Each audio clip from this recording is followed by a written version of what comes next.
अपने अंदर किस प्रकार से ढाला, आदरणीय लहरी जी।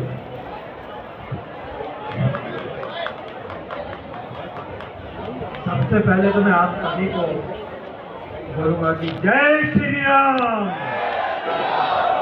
हर हर महादेव, हर हर गंगे।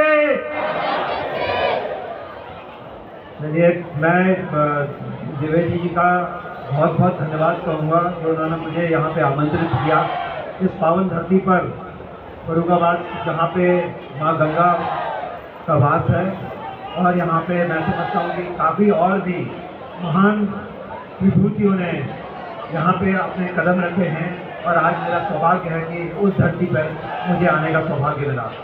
मैं आज आपको आपके पिताश्री की पुण्यतिथि पे भी ये कहूँगा कि उस परमात्मा को भगवान सद्गति दे और बहुत बहुत अच्छी कर्म जो उन्होंने, जिनके बारे में जो मैंने सुने हैं, और उन कर्मों को, उन चीज़ों को जो उन्होंने लेगेसी चालू की थी वो आपने चालू रखी है और आगे उसको बढ़ा रहे हैं। उसके लिए मैं आपका भी बहुत बहुत धन्यवाद करना चाहूँगा कि ये जो काम कर रहे हैं आप, जो कार्य कर रहे हैं धरती के लिए, वो बहुत ही मतलब है कि सम्माननीय है, पूजनीय है और आप इसी तरह का कार्य करते रहें, ये मेरा आपको शुभकामनाएं हैं।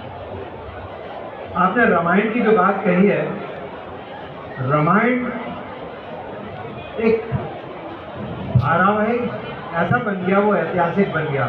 जब हम लोगों ने शूटिंग शुरू की थी तब हम लोगों को नहीं मालूम था कि ये इस तरह का ऐतिहासिक बन जाएगा, जो आज 35 नहीं बल्कि 37 साल हो गए इसको। हाँ, 37 साल बाद भी आज लोगों के मन में वो बसा हुआ है और हम लोगों को सबको वो सम्मान, वो इज्जत मिलती है और जो प्यार मिलता है, मैं उसके लिए आप सबका और पूरे देशवासियों का, और जो लोग भी सनातन को मानते हैं या रामायण ग्रंथ में विश्वास रखते हैं, उनका मैं बहुत बहुत दिल से धन्यवाद करना चाहूँगा। और मैं भगवान का भी ये शुक्रिया करूँगा, धन्यवाद करूँगा कि उन्होंने मुझे इस काबिल समझा और अपने माता पिता के अच्छे कर्म थे जो मुझे ये रोल निभाने का मौका मिला, और इसकी वजह से मैं आप लोगों के सम्मुख आज यहाँ खड़ा हूँ। रामायण जब हम लोगों ने बनाना शुरू किया था तो उस समय मेरा चयन लक्ष्मण के लिए नहीं हुआ था। हालांकि मैं लक्ष्मण करना चाहता था पर मेरा चयन नहीं हुआ था, मेरा चयन किया गया था शत्रुघ्न के लिए। पर कहते हैं ना कि जब आपकी किस्मत में अगर लिखा हो, और कहते हैं कि अगर लगन, सच्ची लगन हो आपको उस रोल को करने की, तो वो कहीं ना कहीं किसी न किसी माध्यम से आपके पास आ जाता है। जो मेरे अच्छे दोस्त बन गए थे, लक्ष्मण का किरदार कर रहे थे, किसी पर्सनल वजह से वो कर नहीं पा रहे थे, तो सागर साहब ने मुझे अप्रोच किया, और जबकि हम उसके ऑलरेडी 3 एपिसोड की शूटिंग कर चुके थे, जब तक किसी भी कैरेक्टर के नाम इस्टेब्लिश नहीं हुए थे, जब हम लोग गुरुकुल में थे उस समय नामों का ये नहीं हुआ था कि कौन लक्ष्मण कर रहा है, कौन राम कर रहा है, कौन भरत कर रहा है। तो सागर साहब ने कहा कि भाई मैं चाहता हूँ कि तुम लक्ष्मण करो। तो मैंने कहा सर ऑलरेडी शशि पुरी जी हैं जो लक्ष्मण का किरदार कर रहे हैं, तो मैं कैसे करूँ? तो कहने लगे नहीं, वो नहीं कर रहे हैं इसलिए आप कहिए। तो ये मेरी, कहते हैं ना कि एक रिस्पॉन्सिबिलिटी थी, कह सकते हैं आप, जिम्मेदारी थी, कि जिसके वजह से मैंने शशि पुरी को फ़ोन किया और उससे पूछा कि भाई आप क्यों नहीं करना चाह रहे हैं? कहते नहीं, मेरे कुछ पर्सनल रीज़न इसकी वजह से नहीं कर रहा हूँ। तो मैंने उनको बताया कि उन्होंने मुझे ऑफ़र किया है। तो उन्होंने कहा कि ठीक है, अगर ऑफ़र किया है तो कर लो, अगर तुम करना भी चाहते थे। मैंने कहा हाँ करना तो चाहता था। कहना, मैंने कहा कि भाई आप करो ना। तो कहते नहीं, मैं नहीं करूँगा। देखिए, भगवान की मर्ज़ी थी कि उस रोल को मैं निभाऊँ और वो निभाया मैंने, और आज आप लोगों के सामने यहाँ उपस्थित हूँ और वो एक ऐतिहासिक बन गया। आज जब भी शशि पुरी जी मुझे मिलते हैं वो रिग्रेट करते हैं कि उन्होंने वो रोल क्यों नहीं किया। कहते हैं कि जिसकी किस्मत में जो होता है वो होते ही रहता है, उनकी शायद किस्मत में नहीं था तो इसलिए उनको नहीं मिला। और जहाँ तक रामायण में प्यार, सम्मान जो मिल रहा है, वो मैं कहूँगा कि ये देश में हमारे जो देश की संस्कृति है, हमारे देश का जो अध्यात्म है, उसी की वजह से, और ख़ासकर जो ये पिछले 10-12 सालों में जब हुआ है, जो बढ़ोतरी हुई है, जो मेरे ख्याल से जिसकी हम कह सकते हैं कि अभी अवेयरनेस ज़्यादा हुई है, मैं उसका धन्यवाद हमारे माननीय प्रधानमंत्री मोदी जी को और उससे ज़्यादा हमारे योगी जी को दूंगा, जो उत्तर प्रदेश के मुख्यमंत्री ही नहीं, मेरे ख्याल से उत्तर प्रदेश के वो एक पितामह हैं, जो सारी जनता को उत्तर प्रदेश की एक अपने पुत्र की भांति, बच्चों की भांति वो संभालते हैं और संभाल रहे हैं। पूरी लगन से, निष्ठा से वो निभा रहे हैं और बहुत कुछ बदल गया है। मैं उत्तर प्रदेश में बहुत समय से आता रहा हूँ, टाइम टू टाइम आया हूँ। जब 87-88 में भी मैं यहाँ पे आया था, अयोध्या जी भी आया था और अपना लखनऊ भी आया था। और वो लखनऊ और वो अयोध्या जी और वो बनारस जो मैंने देखा था और आज देखता हूँ तो ऐसा लगता है कि काया एक टोटली पलट गई है। और उसके लिए योगी जी को और आप सभी को, जो पूरी टीम है, उनको मैं बहुत बहुत धन्यवाद देता हूँ और शुभकामनाएं देता हूँ कि इसी तरह से वो लगे रहें, काम करते रहें और देश का सबसे बड़ा, सबसे महान एक आइडियल प्रदेश बनाएं। उत्तर प्रदेश पूरे भारत के लिए नहीं, पूरे विश्व के लिए एक सम्माननीय हो, एक दार्शनिक स्थान बने। सुनील जी, जितना मैं आपको व्यक्तिगत रूप से परिचित हूँ, आप बहुत ही सरल हृदय, बहुत ही शालीन, बहुत विनम्र, धार्मिक तो आप हैं ही, पूरा परिवार आपका संस्कारित है, मैं वर्षों से जानता हूँ। लेकिन जो लक्ष्मण जी का चरित्र है, वो आपको नहीं लगता थोड़ा उग्र, सामने को ललकारने वाला, चुनौतियां स्वीकारने वाला और जवाब देने वाला, कुछ ऐसा चरित्र है? तो आपका जो अपना अंदर का चरित्र है और जो लक्ष्मण भगवान का चरित्र है, इसमें एक रूपता आप कैसे ला पाए, जरा इस विषय में जरूर प्रकाश डालें। कलाकार वही होता है जो रियल में अलग हो और स्क्रीन पे अलग हो।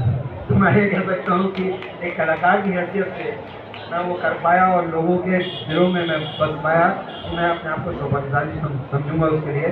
इस रोल को निभाने के लिए, इस चरित्र को निभाने के लिए मेरे पास में कोई रेफरेंस नहीं था। किसी जगह पे ऐसा नहीं था कि फलाने ने फलाना रोल किया, उसको देख लो, उसने बहुत अच्छा किया और उसके हिसाब से आप ये रोल निभाओ। इस रोल को निभाने के लिए मुझे सागर साहब ने सिर्फ एक ही बात कही थी कि ये जो कैरेक्टर है, जो ये चरित्र है, वो शेषनाग का अवतार है। और हम सब जानते हैं एक सांप की या नाग की प्रवृत्ति क्या होती है। नाग को अगर थोड़ा सा भी छेड़ोगे तो आप वो फुंकार मारता है। और यही मेरे को एक छोटा सा ब्रीफ था और इस ब्रीफ को ध्यान में रखते हुए मैंने कुछ छोटी मोटी एक्सरसाइजेस की, जैसे नाक को फुलाना, नथुनों को फुलाना, या फिर आँखों से एक, जैसे आप देखिए कभी जब सांप गुस्से में होता है या फिर वो फन फैलाता है, उसकी आंखों में एक चमक और एक तेज आ जाता है। और वो चीज़ों को ऑब्जर्व करना, मैंने बहुत से जगह पे मैंने सांपों को देखा। बल्कि मैंने कुछ उस समय हमें जो वीडियो अवेलेबल हो पाते थे, क्योंकि उस समय सोशल मीडिया नहीं था और मोबाइल भी नहीं थे, तो उसके सब चीज़ों को देखना थोड़ा डिफिकल्ट होता था। पर जो थोड़ी बहुत कोशिश की, उसके बाद कोशिश करने के बाद मैंने कई बार उसको लेके मिरर के सामने रिहर्सल करके जब मुझे लगा कि हाँ अब मैं चीज़ के लिए तैयार हूँ, फिर मैं उसको लेकर सागर साहब के पास गया और सागर साहब को कहा कि देखिए मैं एक छोटा सा आपके सामने प्रस्तुति करता हूँ, अगर आपको अच्छा लगे तो बताइएगा।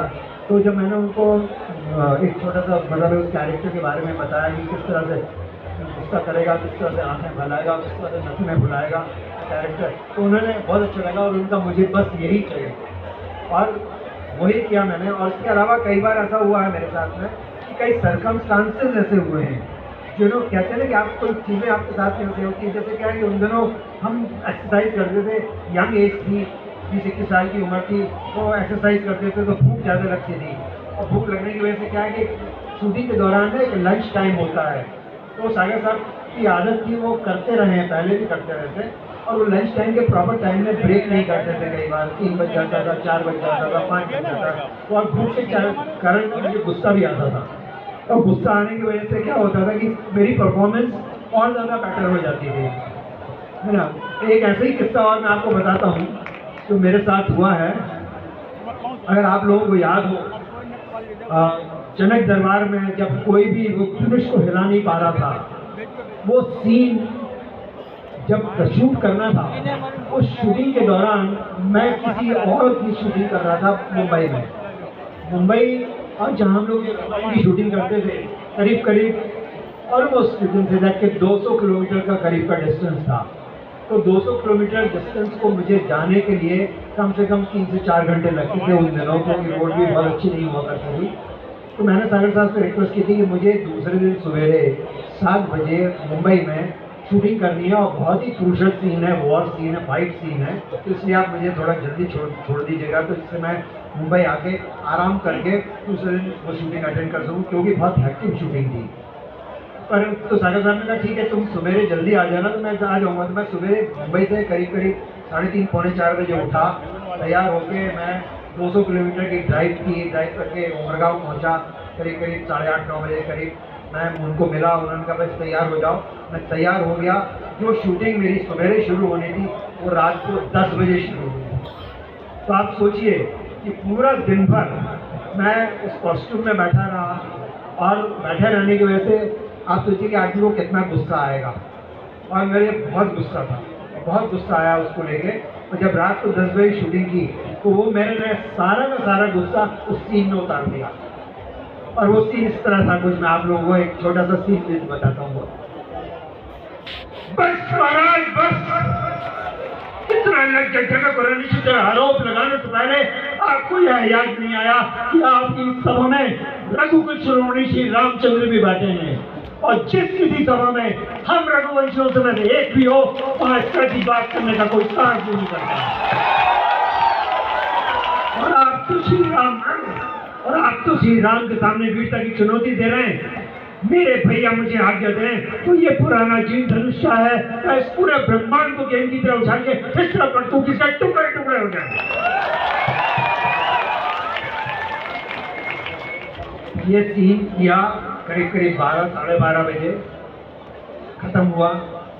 उसके बाद में मैंने बिना मेकअप साफ किए गाड़ी में बैठा, ड्राइव किया। आप सोचिए कि ऑलमोस्ट 24 घंटे हो गए थे मुझे जगे हुए। एक जगह पे हाईवे पे मुझे पता भी नहीं चला कि कब मेरे को नींद गई गाड़ी चलाते चलाते। और जब मेरी आंखें, हो सकता है मैं कुछ 2-3 किलोमीटर सीधी रोड थी तो शायद गाड़ी चल गई वैसे, और एक जगह कर्व आया होगा तो गाड़ी अपने आप ही एक खेत में उतर गई। और खेत में उतरने की वजह से जब मेरी आंख खुली तो मैंने देखा कि मैं तो हाईवे कहीं दूर दिख रहा था, मैं कहीं और था। तो ये प्रभु राम की कृपा थी कि जो मुझे खरोंच भी नहीं आई, मेरे को गाड़ी को कुछ भी नहीं हुआ। और वापस मैं रोड पे आया किसी तरह से, और उसको फिर एक रेस्टोरेंट है जहाँ पे हम लोग नॉर्मली नाश्ता करने के लिए रुकते थे, वहाँ रुका। वहाँ पे अपना थोड़ा सा फेस साफ किया, थोड़े से फेस धोने से थोड़ा सा नींद में भाग जाती है, वो किया। फिर उसके बाद मैं ड्राइव करके गया। ऐसे कई इंसिडेंट हैं रामायण में। आप सोचिए कि हम लोगों ने 3 साल शूटिंग की है, और 3 साल में कोई भी एक ऐसा हादसा नहीं हुआ जो कह सकते हैं कि बहुत बड़ी दुर्घटना हुई है, या फिर बहुत बड़ा ऐसा हादसा हुआ है जिससे किसी का मतलब एक किसी की जान मान चली गई हो, या किसी के साथ कई हादसे हुए हैं। इनफैक्ट हम लोग रात को 2 बजे 3 बजे शूटिंग कर रहे थे, एक आलोक में सडन एक आवाज़ आती है, तो देखते हैं कि 30-35 फुट जो तरापा होता है जहाँ पे लाइटें होती हैं, वहाँ से एक आदमी नीचे गिरा। हम लोगों को लगा कि शायद इसका तो काम तमाम हो गया होगा, पर उसमें कुछ नहीं हुआ, कपड़े झाड़े उठ के चला गया। आप सोचिए, ये प्रभु की कृपा ही है जिससे किसी के साथ में कुछ नहीं हुआ। और मैं समझता हूँ कि हम सबको वो विश्वास रखना चाहिए।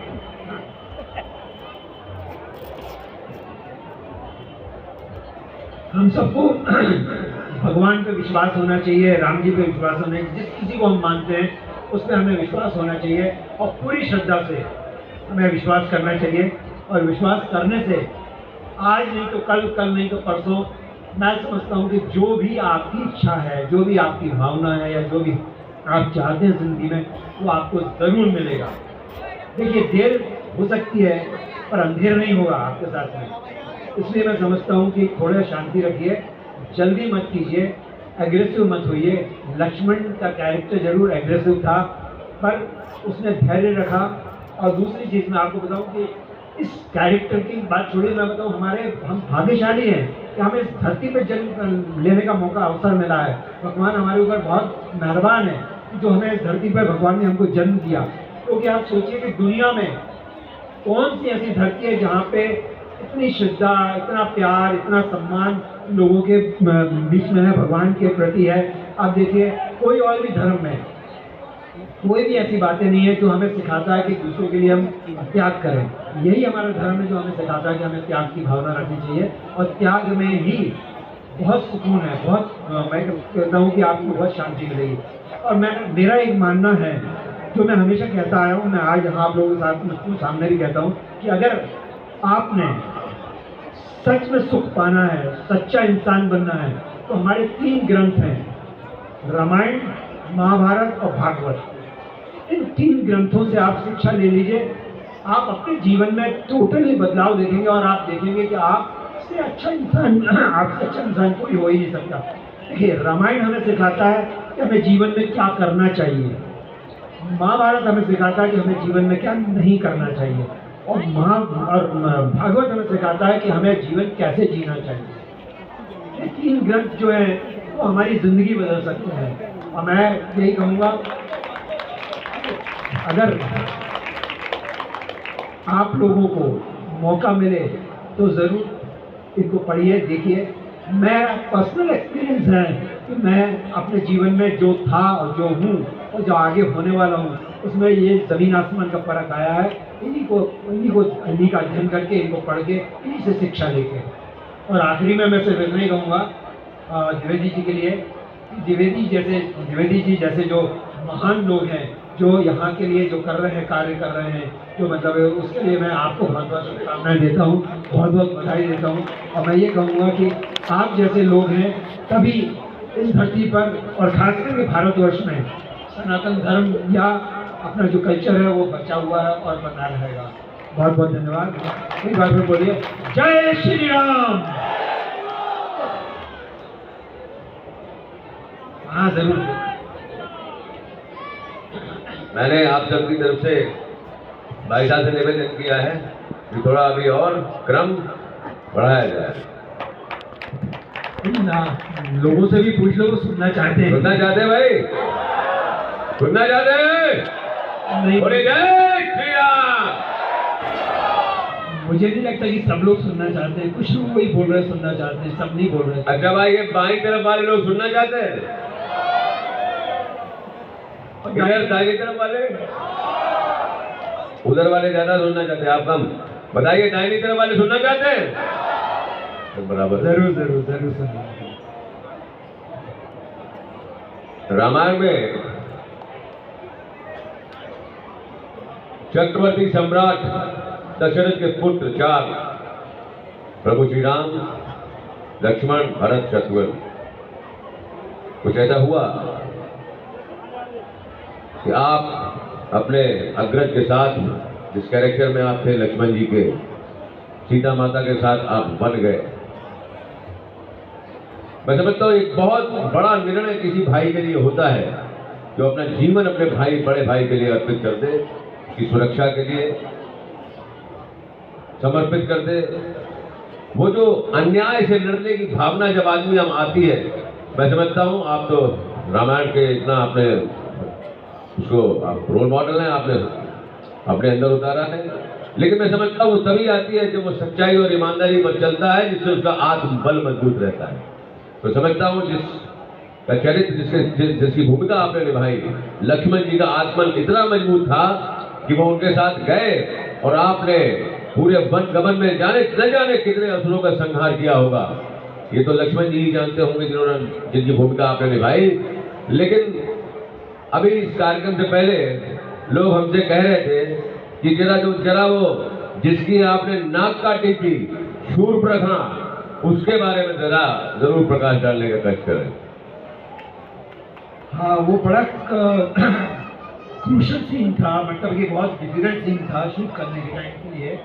क्योंकि देखिए, तलवार से किसी की नाक काटना, और खास करके जब 2 महिलाएं, एक शूर्पणखा है और दूसरा सीता जी हैं, जो इतने ही नज़दीक थे, करीब करीब, मतलब आप सोचिए कि थोड़ा सा भी गलत हो जाता तो वो सब, और वो तलवार जो थी वो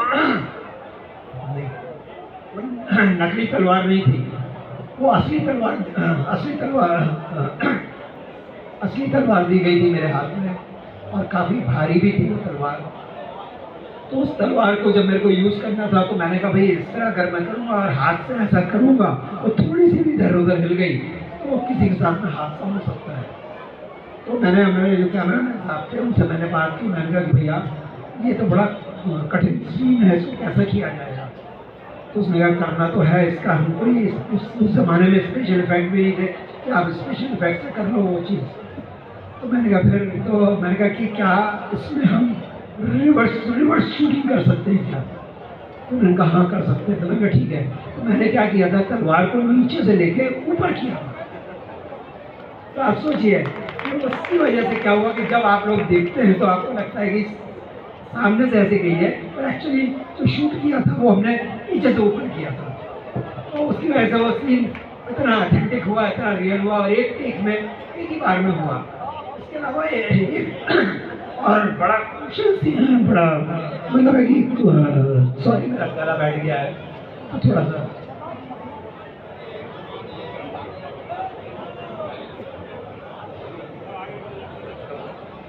सा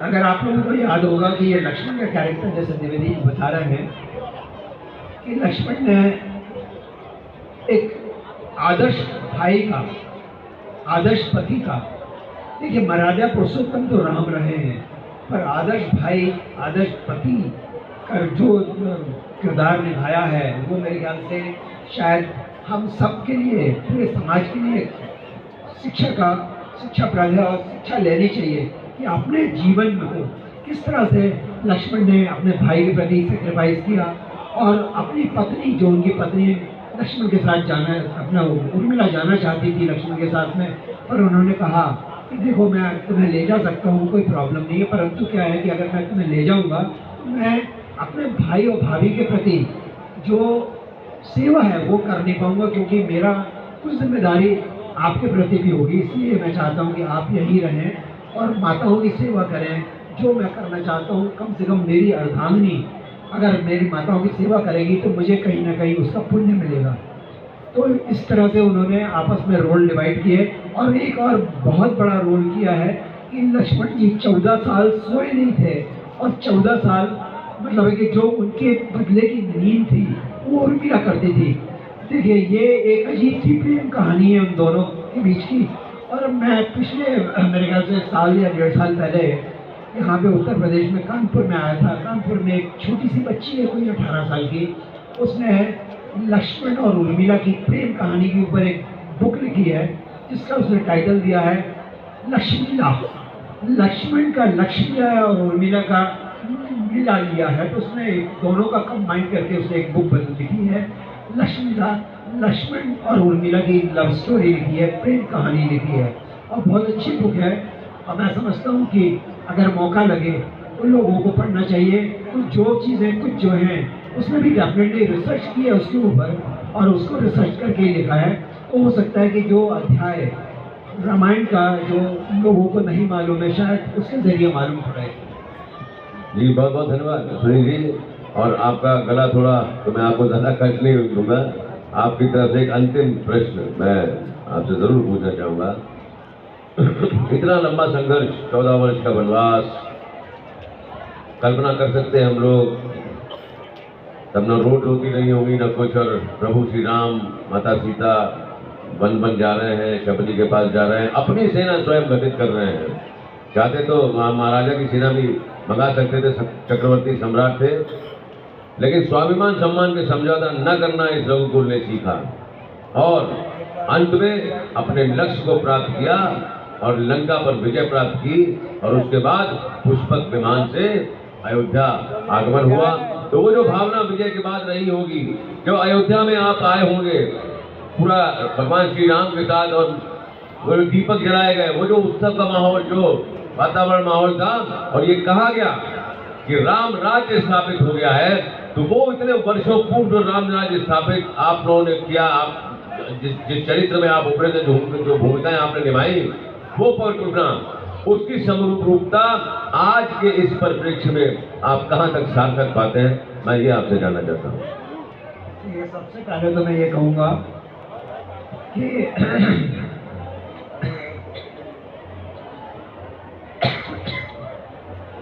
कई लोग हैं जो बाहर काम करते हैं, या आप खुद भी मिलिट्री को सर्व कर चुके हैं, मेजर रह चुके हैं। आपको भी पता होगा, आप भी अपने देश से, अपने मातृभूमि से दूर रहे हैं और जन्मस्थली से दूर रहे हैं। तो जब वापस आते हैं 2 साल में, कोई साल में, कोई 6 महीने में, कोई 8 महीने में, तो वो अपनापन, वो जन्मभूमि की जो एक खुशबू है और एक जो प्यार है लोगों का, उसकी अनुभूति करना सिर्फ वही आदमी कर सकता है, वही इंसान कर सकता है जो उससे गुजरा हो। और मैं इतना ये कह सकता हूँ शब्दों में कि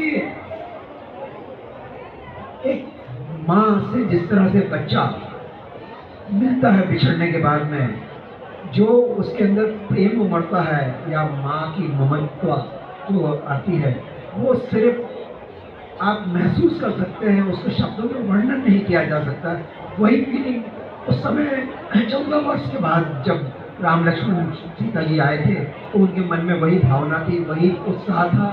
क्योंकि देखिए 14 वर्ष बहुत लंबा होता है। 14 वर्ष में वो देखना चाहते थे। अगर आप सोचिए कि आप अगर 6 महीने या साल भर अपने छोटे बच्चे से दूर रहते हैं, तो छोटे बच्चे में बढ़ोतरी हो जाती है, बढ़ जाता है, बड़ा हो जाता है, तो आपकी बहुत इच्छा होती है आने से पहले आपके अंदर कितना उत्साह होता है कि आज मेरा बच्चा पता नहीं कैसा कर रहा होगा, क्या होगा, कैसे नहीं होगा। तो आप सोचिए कि 14 वर्ष बाद अपने जन्मभूमि में आए, उन लोगों से मिल रहे हैं, माँओं से मिल रहे हैं, अपनी धर्मपत्नी से मिल रहे हैं, तो कैसा वो रहा होगा और क्या होगा, उसे महसूस किया जा सकता है। और जहाँ तक मैं समझता हूँ कि जो राम राज्य की स्थापना हुई थी राम जी के आने के बाद में, उसका जो मेरे ख्याल से जितने भी साल रहे हो, कोई लोग बोलते हैं 10,000 साल हो गए, कोई बोलते हैं 5,000 साल बोलते हैं, जो भी साल रहे हो, उसके बाद में मैं कहता हूँ कि हमारी लोगों के, हमारे कहीं ना कहीं पुण्य हैं, भारतवासियों के, भारतवर्ष के लोगों के पुण्य हैं, जो आज हमें मोदी जी जैसे प्राइम मिनिस्टर, योगी जी जैसे चीफ मिनिस्टर मिले हैं, और जिनकी वजह से मैं समझता हूँ कि जो जागरूकता पैदा हो रही है या हुई है, वो डेफिनेटली राम राज्य की शुरुआत है। और मैं समझता हूँ कि ये अब बढ़ता ही रहेगा और राम राज्य स्थापित करने के लिए इसको कोई नहीं रोक सकता। और क्योंकि देखिए योगी जी भी एक संत हैं और मोदी जी भी एक हिसाब से कहा जाए ना, तो वो भी कहते हैं कि मेरा कुछ नहीं है, मैं एक कुछ आदमी हूँ, एक झोला लेके आया था, झोला लेके चलो। जब ऐसी भावना हो देश के 2 ऐसे महान नेताओं के बीच में, जिन्हें किसी के लिए कुछ करना नहीं है, अपने बच्चों के लिए, अपनी फैमिली के लिए, अपने रिश्तेदारों के लिए कुछ नहीं करना है, तो वो डेफिनेटली उनके लिए उन्होंने कहा है कि 140 करोड़ लोग उनकी संतान हैं। जैसे मोदी जी ने कहा या योगी जी कहते हैं कि पूरा यूपी उनकी संतान है। तो अगर ये लोग अगर ऐसी बातें करते हैं तो डेफिनेटली उन्हीं के लिए वो सब कुछ कर रहे हैं और करेंगे। और मैं समझता हूँ कि राम राज्य की स्थापना बहुत जल्दी होगी, परंतु हम सबको भी उनको सहयोग करना चाहिए और अपने अंदर वो भावना लानी चाहिए। और अगर वो भावना लाते हैं और वैसा अगर फील करते हैं तो डेफिनेटली मैं कह रहा हूँ कि बहुत जल्दी, हम सोचते हैं कि 100 साल बाद या 50 साल बाद भी हो सकता है कि 5 साल में भी हम वो भावना की वजह से अपने अंदर या अपने देश में राम राज्य की स्थापना कर सकते हैं। बहुत अच्छा सुनील जी, बहुत अच्छा। एक अंतिम प्रश्न, क्योंकि आप मैं समझ सकता हूँ इतना ट्रैवल बॉम्बे से यहाँ और फिर उसको आपको सुबह जाना भी है। त्रेता में जो प्रभु श्री राम और लक्ष्मण जी का जो भूमिका थी और जो चरित्र था, आज इस युग में इस भारतवर्ष की धरती पर जो लक्ष्मण की भूमिका में आप वर्षों पूर्व थे, आज आपको कौन लगता है कि उस लक्ष्मण की भूमिका में आज भारतवर्ष की धरती पर विराजमान है? अगर कोई आपके मन में है तो आप बताइए कौन हो सकता है? देखिए, मैं तो ये कहूँगा, मुझे योगी जी में वो सारे गुण नजर आते हैं जो लक्ष्मण जी में थे।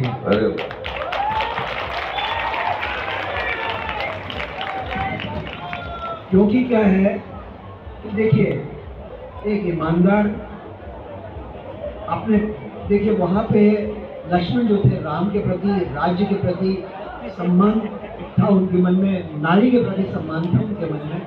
वैसे ही मैंने जो भी योगी जी को थोड़ा बहुत स्टडी किया हुआ है, वो मुझे लगता है कि उनके अंदर वो सारे गुण हैं। वो बहुत ही ज़्यादा ईमानदार है, बहुत ही ज़्यादा अपने काम के प्रति मतलब है उनकी जो दृष्टि है बहुत मतलब एक कह सकते हैं ना कि जैसे अर्जुन का कहते हैं ना आँख का मतलब एक जो मछली की आँख देखते थे वैसे ही उनके अंदर है कि जो एक जो मकसद लेके वो चलते हैं उसको पूरा करना है और गलत को वो कभी सपोर्ट नहीं करते हैं। और उनके अंदर भी उसी तरह का थोड़ा सा गुस्सा आ जाता है जो ज़रूरी भी है, क्योंकि कई बार कहा जाता है कि लातों के भूत बातों से नहीं मानते हैं, तो इसीलिए ज़रूरी है लठ मारना भी ज़रूरी होता है। और वो मुझे लगता है कि उन्होंने कर रहे हैं और करना भी चाहिए, क्योंकि कई लोग होते हैं जैसे वो सीधी उंगली घी नहीं निकलता ना तो टेढ़ी करनी पड़ती है ना, तो ऐसे क्या है कि कोई बात से मान जाए तो ठीक है, और अगर वो हाथ जोड़ के नहीं माने तो हाथ उठा के मनवा लेना चाहिए उससे काम। ये देखिए ये लक्ष्मण जी आ गया आपके सामने। और मैं समझता हूँ कि योगी जी हैं जो आगे जाके मुझे उनमें उनके अंदर प्रधानमंत्री बनने के सारे गुण नजर आते हैं। तो लक्ष्मण जी की भूमिका में आप योगी जी को सार्थक पाते हैं जी लेकिन लक्ष्मण जी के बड़े भाई भी थे राम जी। आप क्या लगता है आज भारतवर्ष की धरती पे वो स्वरूप किसमें दिखता है आपको? मुझे मोदी जी में देखता है वो स्वरूप, क्योंकि क्या है मैं आपको बताऊं वो कितना भी उनको कोई कुछ बोल दे वो कभी गुस्सा नहीं करते हैं, कभी उन्होंने एग्रेशन नहीं दिखाया, कभी उन्होंने क्योंकि एक देखिए जैसे राम जी का कैरेक्टर था, राम जी ने हमेशा शांत रह के जो करना है किया है, वैसे ही मुझे लगता है कि मोदी जी जो भी करना चाहते हैं वो करते हैं, उनको कोई हिला नहीं सकता, परंतु वो उसके लिए कभी गुस्सा नहीं करते, कभी मतलब कि ऐसा नहीं दिखाते कि भाई मैं इसको नुकसान पहुंचाऊंगा। तो इसलिए ये दो ऐसे सशक्त जो कह सकते हैं ना खंभे हैं, स्तंभ है हमारे देश के, जो हमारे देश को जो पीछे चला गया था उसको वापस लेके आ रहे हैं। और आने वाले समय में मैं समझता हूँ कि बहुत ज़्यादा अच्छा होगा और हम सब भाग्यशाली हैं, हमें ऐसे दो स्तंभ मिले हैं जो हमारे देश की प्रगति करेंगे और हमारे देश को कहीं और ले जाएंगे और हमारे सनातन धर्म को पूरे विश्व में फैलाने वाले हैं। धन्यवाद सुनील जी। प्रश्नों का क्रम तो जारी रह सकता है लेकिन बता दीजिए कि हम सब लोगों के लिए क्या आपका मार्गदर्शन है, क्या संदेश है? मैं ये कहूँगा कि बस आप लोगों से, फर्रुखाबाद वालों से और पूरे देशवासियों से मेरी तरफ से एक ही संदेश है, आप अपने प्रति ईमानदार रहें, बाकी आपकी नज़र में नहीं गिरना चाहिए आपने। और अगर देखिए कई बार देखिए आपको मैं एक एग्जाम्पल दूंगा, इसीलिए मैं बोलता हूँ कि रामायण महाभारत और भागवत जो है हमारे लिए एक साक्षात ग्रंथ है जो हमें बहुत कुछ सिखाते हैं। अगर आप देखिए हम सब मानते हैं कि भगवान जो राम भगवान विष्णु थे उनका स्वरूप ही थे, वही अवतार लेके राम के स्वरूप में आए थे, परंतु जब वो मानव बन के आए थे तो उन्हें सारे कष्ट उठाने पड़े थे। तो इसलिए अगर हमें कष्ट उठाने पड़ते हैं तो उठा लेना चाहिए, क्योंकि जब भगवान भी कष्ट उठा के जी चुके हैं, इस धरती पर रह चुके हैं, उन्हें बताइए कि उन्हें क्या कमी थी? वो तो भगवान थे, वो तो किसी को भी श्राप दे सकते थे, किसी को भी मतलब एक कुछ भी चमत्कार कर सकते थे, पर नहीं किया उन्होंने कोई भी चमत्कार। उन्होंने वो सब भुगता है जो एक आम इंसान को भुगतना पड़ता है। तो ये एक सीख है, ये सबक है, वो हम सबको लेना चाहिए। और मैं समझता हूँ कि इस सबक को ध्यान में रखते हुए उसी तरह हमें अपने मार्ग से भटकना नहीं चाहिए, गलत काम नहीं करना चाहिए, धोखा नहीं देना चाहिए, किसी का नुकसान नहीं करना चाहिए। भले ही देखिए क्या होता है, अब जैसे कई बार मैं आपको अपना एग्जांपल देता हूँ कि मेरा जो नेचर है उसमें कई बार मेरे ही लोग बोलते हैं कि यार तुम्हारा लोग फ़ायदा उठाते हैं, तो तुम उनके साथ वैसा क्यों नहीं करते जैसा वो तुम्हारे साथ करते हैं। तो मैं कहता हूँ फिर उनमें और मेरे में क्या फ़र्क रह गया? यानी मैं इतना कमज़ोर हूँ कि उनकी की हुई हरकतों से मैं उनसे इन्फ्लुएंस हो गए उनके जैसा बन जाऊँ? नहीं, मुझे मेरे जैसा ही रहना है और मैं अपने जैसा ही रह के उनको बदलूँगा, तभी मेरा अचीवमेंट होगा। और मैं कोशिश करता हूँ कि मैं नहीं बदलता, कोई बात नहीं है, पर मैं सिर्फ अपने आप को कोशिश करता हूँ कि अपने आप को थोड़ा सा मतलब है कि नुकसान नहीं होने दूँ, मैं अपने आप को प्रोटेक्ट कर लेता हूँ अपने लिए। परंतु क्या है कि लोगों के जैसा मैं नहीं होऊंगा। अगर उसने मेरा नुकसान किया तो मैंने नुकसान उसका कर दिया तो मैं फायदा क्या हुआ? मैं भी उस जैसा बन गया, मैं उससे इन्फ्लुएंस हो गया ना, वो नहीं होना चाहिए हमको। तो मैं आप लोगों से सिर्फ यही कहूँगा कि अपने नेचर को, अपनी अच्छाइयों को उजागर कीजिए और बुराइयों को दबाइए, अपने अंदर राम को जागरूक कीजिए, रावण को मारिए। बहुत बहुत धन्यवाद आदरणीय सुनील जी। ये हम सभी का सौभाग्य है कि फर्रुखाबाद की इस पुण्य धरती पर महान धारावाहिक रामायण में जिन्होंने प्रभु श्री राम की भूमिका निभाई, उनका चरित्र निभाया, वो आए। जिन्होंने सीता माता का किरदार निभाया, वो आए। और आज हमारा सौभाग्य